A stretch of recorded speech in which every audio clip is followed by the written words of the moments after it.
Hi hello friends, എല്ലാ കൂട്ടുകാർക്കും മൗനരാഗത്തിന്റെ പുതിയൊരു റിവ്യൂയിലേക്ക് സ്വാഗതം. അങ്ങനെ നമ്മുടെ സരയു എല്ലാ പ്രതീക്ഷകളും തകർന്ന് അങ്ങനെ നിൽക്കുകയാണ്. തന്റെ പെറ്റമ്മ താര അത് ഒരിക്കലും കല്യാണിയെ കൊല്ലില്ല എന്ന് അവൾക്ക് വ്യക്തമായി മനസ്സിലാകുകയും ചെയ്യുന്നുണ്ട്. എന്തായാലും താര അവൾക്ക് ഒരു കത്ത് എഴുതി വെച്ച് തന്നെയാണ് അവിടെ നിന്നും ആ വീട്ടിൽ നിന്നും പടിയിറങ്ങുന്നത്. അപ്പോൾ ആ കത്ത് കണ്ട് സരയുവിന് ദേഷ്യം വരുന്നുണ്ട്. കാരണം ആ കത്തിൽ എഴുതിയിരിക്കുന്നത് സ്വന്തം മോളെ പോലെ തന്നെയാണ് എനിക്ക് കല്യാണി, നീയും കല്യാണിയും എനിക്ക് ഒരുപോലെയാണ്. അതുകൊണ്ട് തന്നെ കല്യാണി മോളെ എനിക്ക് കൊല്ലാൻ സാധിക്കില്ല. അവളെ അങ്ങനെ ആലോചിക്കാൻ പോലും എനിക്ക് പറ്റില്ല. നീയും ആയാലും അവളെ അപകടപ്പെടുത്താൻ ശ്രമിക്കരുത്, അവളൊരു പാവമാണ് എന്നൊക്കെയാണ് ആ കുറിപ്പില് ആ കത്തിലുണ്ടായിരുന്നത്. എന്തായാലും ദേഷ്യം സഹിക്കാനാവാതെ ആ കത്തൊക്കെ ചുരുട്ടിക്കൂട്ടി എറിയൊക്കെ ചെയ്യുന്നുണ്ട്. എന്നിട്ട് തല പിടിച്ച് അവിടെ ഉണ്ടായിരുന്ന അലമാരയിൽ തലയിട്ട് തല്ലുകയാണ്. അങ്ങനെ അതിനുശേഷം ആ കത്ത് കൊണ്ടു കൊടുക്കുന്നത് ശാരിയുടെ കയ്യിൽ. എന്നിട്ട് ശാരിയോട് പറയുന്നുണ്ട്, നോക്ക് എന്ന് പറഞ്ഞ് ശാരി വായിച്ച ഇട്ട് പറയുന്നുണ്ട്, ഞാൻ അപ്പോഴേ പറഞ്ഞില്ലേ അവളെ കൊണ്ട് അതിനൊന്നും കഴിയില്ല. കാരണം അവൾക്ക് കല്യാണിയെ ഇഷ്ടമാണ്. ഞാൻ ചെയ്തതുപോലെയൊന്നും ഒരാളും ചെയ്യില്ല മോളെ എന്നിങ്ങനെയൊക്കെ പറയുന്നുണ്ട്. അങ്ങനെ അതിനുശേഷമാണെങ്കിൽ നമ്മുടെ സരയെ തീരുമാനിക്കുകയാണ്, ഇനി ഒരിക്കലും ഒരാളെയും ഞാൻ കൂട്ടുപിടിക്കുന്നില്ല. ആരൊക്കെ കൂട്ടുപിടിച്ചു കഴിഞ്ഞാലും അതൊക്കെ അബദ്ധങ്ങൾ തന്നെയാണ് ചെന്ന് ചാടുന്നത്. സ്വന്തം അച്ഛനോട് പറഞ്ഞു പരാതി. അങ്ങനെ അച്ഛൻ കല്യാണിയെ കൊല്ലാൻ നോക്കി അച്ഛൻ്റെ ജീവൻ പോയി. അതുപോലെ തന്നെ സ്വന്തം ശാരി അമ്മയോട് പറഞ്ഞു, അവളും ഇപ്പം ആശുപത്രിയിലാണ്. താരയോട് പറഞ്ഞപ്പോൾ അതനുസരിച്ചില്ല. പിന്നെ വിക്രത്തിനോട് പറഞ്ഞപ്പോഴും വിക്രത്തിൻ്റെയും അവനും പറ്റിയില്ല. വിക്രത്തിൻ്റെ ഫ്രണ്ട്സിനോട് പറഞ്ഞു, അതും പറ്റിയില്ല. അങ്ങനെ എല്ലാവരെയും അവൾ ഒരുപാട് എല്ലാവരോടും പറഞ്ഞു നോക്കുന്നുണ്ടെങ്കിലും കല്യാണി തലനാരിഴയ്ക്ക് പലപ്പോഴായി രക്ഷപ്പെട്ടു പോവുകയാണ്.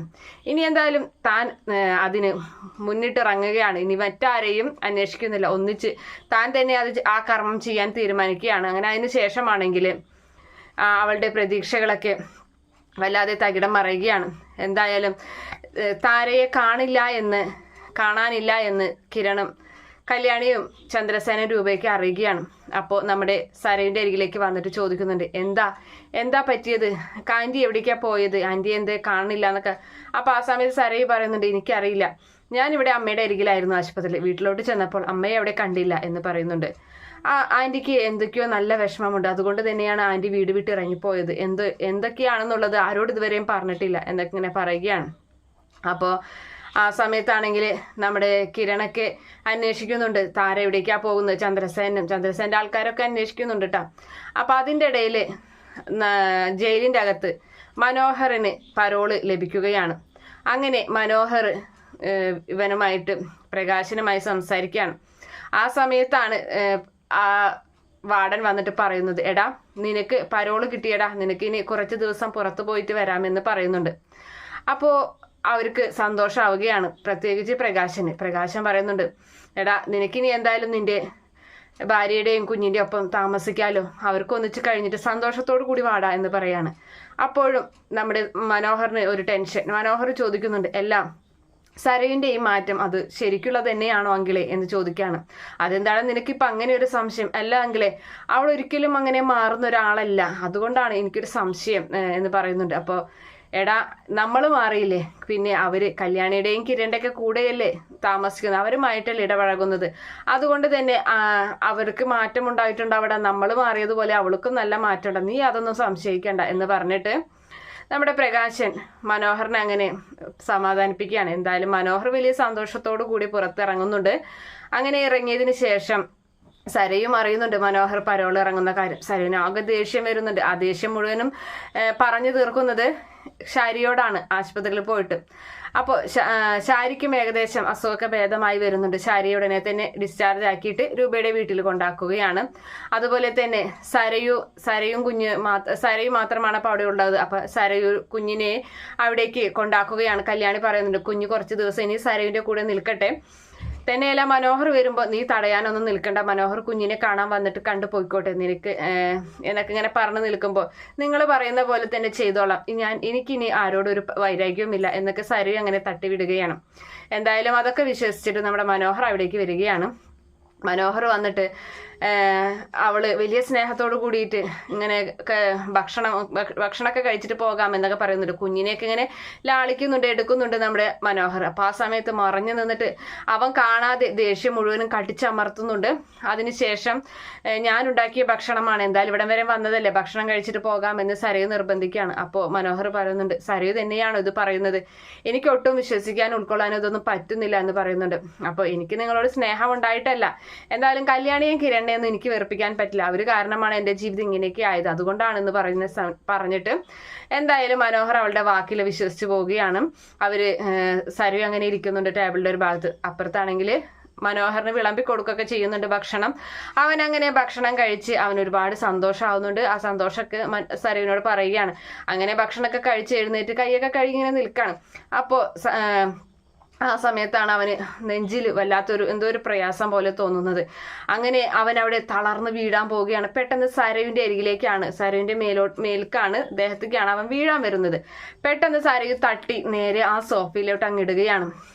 അങ്ങനെ അവൻ ആ സോഫയിൽ തലയിടിച്ച് അങ്ങനെ വീഴുന്നുണ്ട്.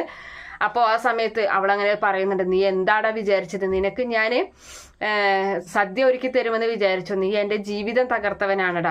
ഇനി എന്തായാലും നീ ജീവിക്കാൻ അർഹനല്ല. നിന്നെ ഇങ്ങനെ ഒരു അവസരത്തിന് വേണ്ടി ഞാൻ കാത്തിരിക്കാം. കഴിഞ്ഞ പ്രാവശ്യം ഞാൻ നിന്നെ ഒരുപാട് ശ്രമിച്ചതാണ് നിന്നെ കൊല്ലാൻ വേണ്ടിയിട്ട്. പക്ഷെ ആ സമയത്ത് ആ കല്യാണിയും ഒക്കെ തന്നെയാണ് നിന്നെ രക്ഷപ്പെടുത്തി കൊണ്ടുപോയത്. ഇപ്പൊ നീ എൻ്റെ അരികിലേക്ക് തന്നെ വന്നു, എനിക്കിനി ഇങ്ങനെ ഒരു അവസരം കിട്ടാനില്ല എന്നൊക്കെ പറഞ്ഞ് എന്തായാലും മനോഹർ അവിടെ കിടന്ന് പിടയുകയാണ്. ഒരു പക്ഷെ മനോഹറിന്റെ ജീവൻ വെടിയാനും സാധ്യതയുണ്ട്. അല്ലെങ്കിൽ ഇപ്പൊ ആരെങ്കിലും കാണണം പിന്നെ മനോഹറിനെ ആശുപത്രിയിൽ എടുത്തുകൊണ്ട് പോകാനായിട്ട്. സരയു എന്തായാലും അത് ചെയ്യില്ല.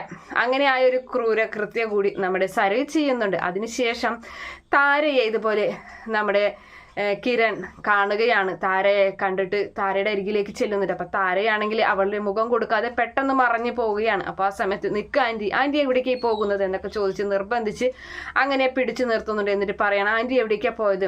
ആന്റിയുടെ മോളെയും കൊച്ചുമോളെയൊക്കെ വേണമെന്ന് പറഞ്ഞിട്ടല്ലേ ആന്റി ഇങ്ങോട്ടൊക്കെ വന്നത്, എന്നിട്ട് എന്തിനാ അപ്പൊ എവിടേക്ക് പോയത് എന്നൊക്കെ ചോദിച്ച് അങ്ങനെ അപ്പോഴും നമ്മുടെ താര കരയുകയാണ്. അപ്പോൾ ആ സമയത്ത് കിരൺ പറയുന്നുണ്ട്, ആന്റി സത്യം പറ, ആന്റിക്ക് എന്താ പറ്റിയത് എന്ന് ചോദിക്കുന്നുണ്ട്.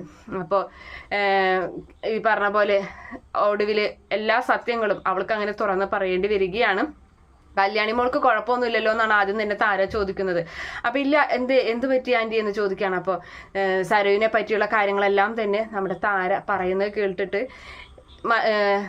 കിരൺ ആകെ ഞെട്ടിപ്പോവുകയാണ്. ആന്റി എന്തൊക്കെയാ പറയുന്നത്? അപ്പോൾ അതുകൊണ്ടാണ് എന്നോട് കൊല്ലാൻ ആവശ്യപ്പെട്ട് ആ സമയത്താണ് ഞാൻ ആ വീട് വിട്ട് ഇറങ്ങിപ്പോന്നത്. സരയുമോളെ വിശ്വസിക്കരുത് എന്ന് പറയുന്നുണ്ട് അവള്. അപ്പോ മനോഹറുമായിട്ട് അവൾക്ക് യാതൊരു തരത്തിലുള്ള സ്നേഹം ഉണ്ടായിരുന്നില്ല, അവളോടൊക്കെ വളരെ ദേഷ്യമായിരുന്നു എന്ന് താരയുടെ വായിൽ നിന്ന് തന്നെയാണ്, ആയൊരു ആംഗ്യഭാഷയിൽ നിന്ന് തന്നെയാണ് അതൊക്കെ കിരൺ മനസ്സിലാക്കുന്നത്. അപ്പോൾ ഏകദേശം കാര്യങ്ങളൊക്കെ വ്യക്തമായി മനസ്സിലാകുന്നുണ്ട്.